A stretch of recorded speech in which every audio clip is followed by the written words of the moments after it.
Have you ever felt it? That fleeting sense that you're not alone? You convince yourself it's nothing, a trick of the mind, an overactive imagination. But what if it wasn't? What if that feeling was real? It starts so small, so innocuous. A chair slightly out of place. A door you thought you closed left ajar. The sense of being watched though no one is there. You shrug it off. Tell yourself you're being paranoid. After all, why wouldn't you? We're taught to trust what we see, what we hear, to believe the world is as it seems. But what if that trust was misplaced? What if the truth was far more dangerous? This is how it begins. Quiet, subtle, just a series of coincidences, you tell yourself. But then, those coincidences start to pile up. Leo Ward thought the same thing. He saw the signs, small, unimportant, a misplaced book, a flickering light, a sound that shouldn't be there, things we all experience.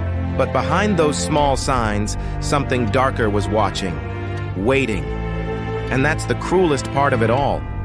You never know when it starts. You don't realize you've let it in, not until it's too late. Have you ever wondered what might be lurking just outside your vision? What hides in the shadows? What watches you when you think you're alone? This is the story of Leo Ward, a man who ignored the signs, a man who thought he was safe. What happened to him? Could happen to anyone, maybe even you. On the surface, Pine Hollow was a town like any other. Quiet streets, friendly neighbors, the kind of place where nothing bad ever happened. But sometimes, it's the quietest places that hide the loudest screams. Meet Leo Ward, 32 years old, a graphic designer by day, a man of routine by nature. To the world, Leo was ordinary, but the world wasn't watching him. Something else was. His phone buzzes on the table, the screen lighting up with a new notification. Leo picks it up. Phone screen, close up. Are you watching it, or is it watching you?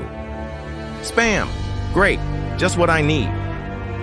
Leo dismissed it like anyone would. A prank, a random glitch. After all, who wouldn't? But what would you do if that same message appeared every day, even when your phone was off? Hello? Anyone there? I need to stop working so late. The first signs were subtle, easy to ignore, but the stalker was patient. And as Leo's nights grew longer, the signs grew louder. You can't hide forever. Who is this? Stop messing with me. Look behind you.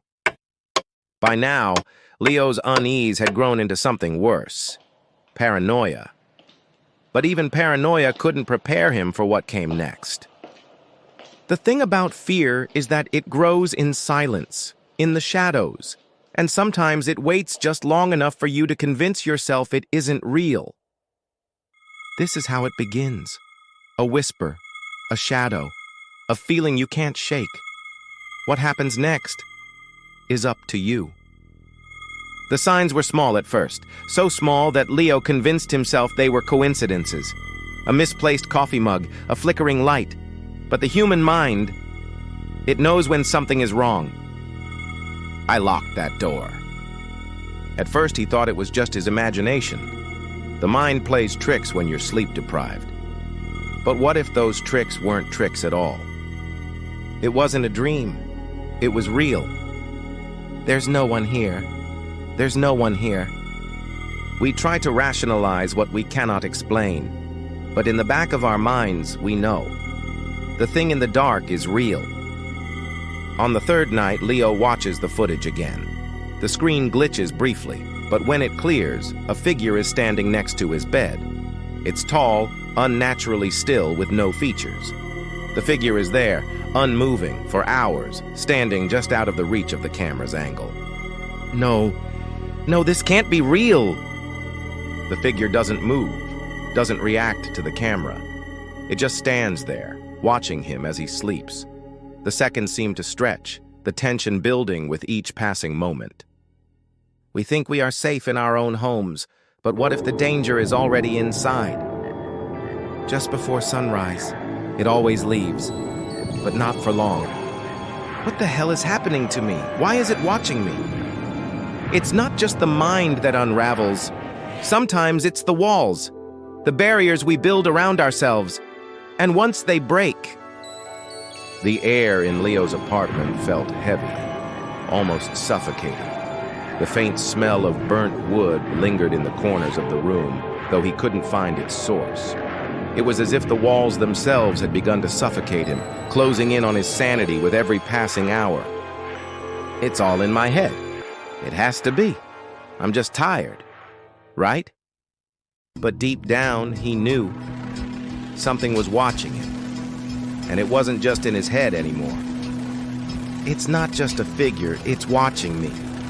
It's waiting. We live our lives believing that reality is absolute, that what we see, what we feel, is the truth. But when the walls begin to bend, how do you know where the truth ends and the nightmare begins? Leo moves to the mirror. His reflection in the mirror. His face is pale, drawn, his eyes wide with terror. His reflection is not matching his movements. The reflection remains still, staring directly at him. And then it smiles. Slowly, unnaturally, it smiles. No, this isn't possible. Is this what it feels like to lose your mind? Or is it simply the mind beginning to realize that it is no longer in control? I see you. I have to leave. I have to get out of here. There is no escape from the mind's darkest corners. And the thing that haunts you, it knows you better than you know yourself. Leo's face, his eyes wide with terror, his mouth agape in silent screams. The shadow behind him grows larger, darker, until it fully engulfs him. The last thing we heard was Leo's desperate scream, echoing through the apartment. Leo wasn't always like this. He wasn't always trapped in the suffocating grip of paranoia. There was a time when his life had been ordinary, simple, but the cracks had started to show long before the whispers began. Anxiety, insomnia, they'd been constant companions in his life, pulling at the edges of his sanity. It started small, the sleepless nights, the constant sense of dread creeping in when he least expected it. But over time, it grew. The thoughts, the racing heart, the feeling that the world was just a little bit off, just a little bit wrong. And so it was easy to believe that his mind was playing tricks on him. That the whispers, the footsteps in the hall, were simply the result of his overworked, sleep-deprived brain. It made sense to him, until the terror became undeniable. Hey, man, you look like hell. Haven't you been getting any sleep? This was Lucas, Leo's bosom friend. I can't. I don't know what's happening. There's something here, Lucas, I swear. Dude, you've been overworking yourself. Look at this place. You need to take a break, man. You're running yourself ragged. It's not that. It's something else. I've been seeing things. There's this figure. It watches me every night, and I can't stop hearing it. The whispers, the footsteps, the breathing behind me. Okay, I get it. You're having a rough time, but you've got to stop feeding into this. Your mind is playing tricks on you. You need sleep. You need to go outside. Take a walk. Maybe hang out with some friends. I can't escape it. It's always here. It knows when I'm awake. It knows when I'm scared. Look, I'm not saying you're crazy, but you've got to admit, your mind is under a lot of stress right now. You've been cooped up in this apartment for too long. Just get some rest. Let's talk more tomorrow, all right? Leo had always been afraid of losing control, of his mind, his life, his very reality. But what happens when the line between reality and nightmare begins to blur? What happens when the fear isn't just in your mind, but in your very bones? Later that night, Leo's lying in bed, wide awake, staring up at the ceiling. The sounds of the apartment, once familiar and comforting, have become unnerving. A creaking floorboard here, a sudden draft there. The house feels like it's breathing. Leo's eyes dart nervously to the corners of the room. The sound of a door creaking echoes through the apartment. Leo's heart races as he listens. The air in the room grows colder, and the whispers, soft at first, begin again. This time, though, they are clearer, closer. Whisper, faint but growing louder. I see you. I'm here. Please. No. No more. Please, just leave me alone. The shadow doesn't move. It simply watches. And Leo knows, without a doubt, that it isn't just watching him. It's waiting. This is not just a stalker. It's not just a nightmare. It's a force. A presence that will stop at nothing to claim you, body and soul. And once it has you, there is no escape. Leo's pale face, sweat beading on his forehead. His hand shakes as he grabs his keys from the kitchen counter. The noise of a ticking clock amplifies, seemingly mocking his frantic pace. He grabs his bag, his eyes darting toward the hallway, where the shadows seem to move of their own accord. Leo knew that the time had come to leave, to escape the suffocating grip of his own apartment. He needed distance. He needed to breathe. But no matter where he went, he couldn't outrun the feeling that followed him. The whispers, the shadows, the presence that lurked just beyond his perception. And so, he packed his things and left. But the horror did not stay behind. Here's Leo in his car, driving through the darkened streets. The headlights cut through the fog, but his eyes are glued to the rearview mirror. The headlights behind him blink on and off, as though someone or something is following. His knuckles turn white as he grips the steering wheel. He turns his head briefly, a flash of movement on the road making him jump. Nothing. It was gone. The car ride felt endless, as if the road stretched on forever. The further Leo drove, the more he thought he was escaping. But deep down, he knew the truth. You can run, but you can never escape. He arrives at his friend Lucas's house, familiar, safe. But as Leo walks through the door, the house feels cold.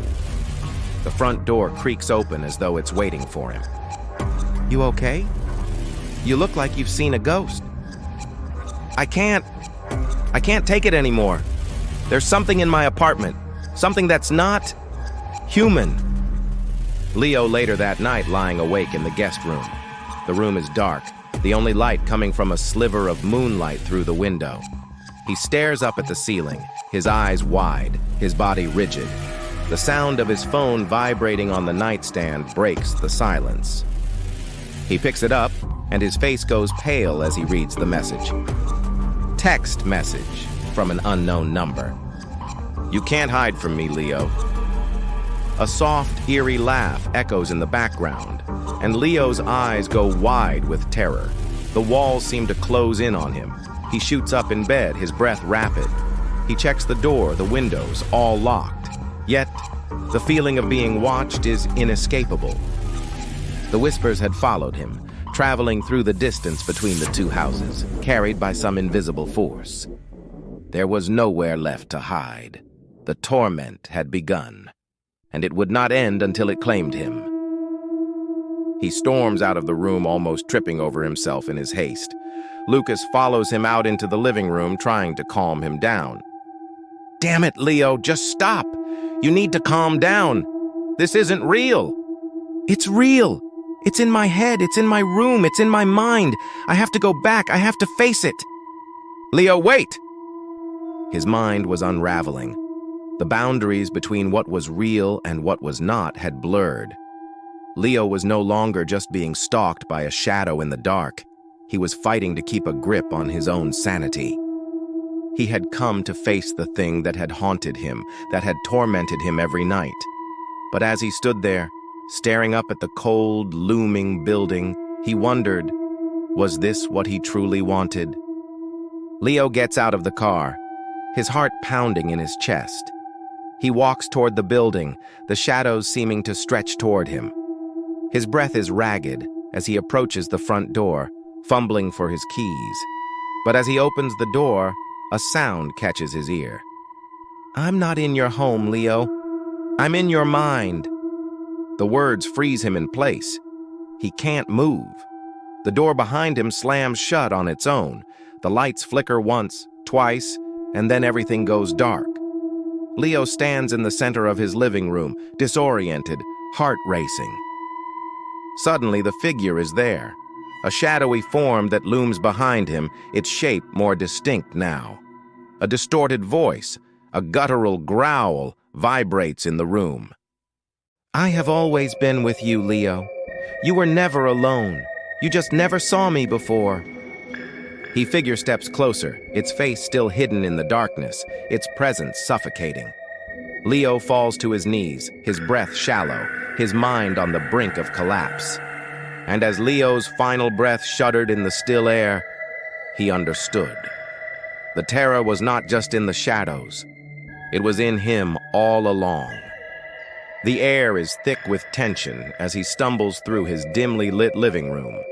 His hands tremble violently as he pulls out a dusty box from underneath his bed. Inside, he finds a collection of old family photographs, yellowed with age. As he flips through them, his heart stops. In every photo, there's something lurking in the background, faint at first, almost imperceptible. A shadowy figure, standing just out of focus. And then, in one picture, the figure is closer. In another, it stands directly behind him as a child. The closer Leo looks, the more distinct the figure becomes. Tall, gaunt, its features obscured by darkness, but unmistakably human. His breath quickens as he turns the next page. And as Leo's mind snapped, he realized the truth. His tormentor had never been a physical being. It was always within him, a parasite feeding on his deepest fears. It had been stalking him his entire life, waiting for the right moment to consume him. The truth was unfolding before him, piece by piece. This figure had been following him his entire life, an unseen specter lurking just outside the frame of every memory. It was there when he was a child, a toddler, before he even knew what fear was. This thing, it wasn't just haunting him. It had been a part of him from the beginning. Leo's mind races. He flips through the pages of an old journal, his grandmother's, he realizes. As he reads the faded, spidery handwriting, his eyes widen. "We thought it was just the house, but it follows us. It feeds on fear. It feeds on our minds. It's been passed down, generation after generation. You cannot escape it. It watches. It waits. It will consume you when your mind is weak." His expression is a mixture of disbelief and terror. He drops the journal as the realization hits him like a punch to the gut. The entity has been feeding on his family for generations, and it's now consumed him. The photos, the shadows, the whispers, it was all part of a sick, twisted cycle. It wasn't just haunting him, it was inside him. It was always there, waiting. And now, Leo had inherited the curse. The stalker was here. And this time, it wasn't waiting for Leo to break. It had already won. "I have to end this. I can't let it take me." With shaking hands, he lights the match, his body shaking with fear as the fire catches. The flames quickly spread, licking at the walls and the ceiling. The smoke fills the room, swirling around him, and the figure grows closer, its silhouette unmistakable now.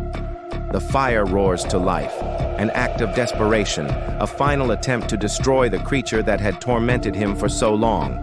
But no fire could destroy what was not truly alive. No flame could burn away a nightmare. The flames grow higher, crackling violently as Leo stumbles back. The figure steps forward, undeterred by the smoke or heat.